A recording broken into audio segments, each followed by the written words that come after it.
Dhaka metro rail দ্রুত জনপ্রিয় হয়ে উঠেছে রাজধানীবাসীর মধ্যে। যানজট এড়াতে এবং সময় বাঁচাতে অনেকেই ব্যক্তিগত গাড়ির বদলে মেট্রো রেল ব্যবহার করছেন বহুদিন ধরেই। এর ফলে যাত্রীর চাপ প্রতিনিয়তই বাড়ছে। মেট্রো রেলের যাত্রীর সংখ্যা এতটা বৃদ্ধি পেয়েছে যে ট্রেনের সংখ্যা বাড়ানোর পাশাপাশি চলাচলের সময়ও বৃদ্ধি করতে হচ্ছে।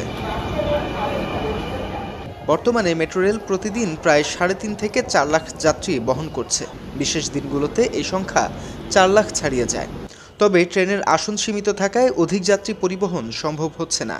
এজন্য Dhaka mass transit company DMTCL আগামী দিনে ১০টি নতুন ট্রিপ চালানোর পরিকল্পনা করেছে, যাতে প্রতিদিন আরও ২৩,০০০ যাত্রী পরিবহন করা সম্ভব। মেট্রো রেল স্টেশনে আরও ২টি কোচ দাঁড়ানোর জায়গা আছে, তবে প্ল্যাটফর্ম, স্ক্রিন ডোর এবং অতিরিক্ত বিদ্যুতের প্রয়োজনীয়তা নিয়ে উদ্বেগ রয়েছে।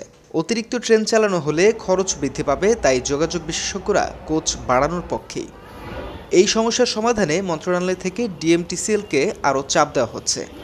এদিকে মেট্রো রেল নতুন 10টি ট্রিপ চালানোর জন্য নতুন কর্মী নিয়োগের বিজ্ঞপ্তি প্রকাশ করেছে। নতুন পরিকল্পনায় যাত্রীরা সকাল ৬টা থেকে রাত ১০টা পর্যন্ত মেট্রো রেল ব্যবহার করতে পারবেন। তথ্যচিত্রে হুসাইন রুমেল, নিউজ ডেস্ক, মাতৃভূমির খবর।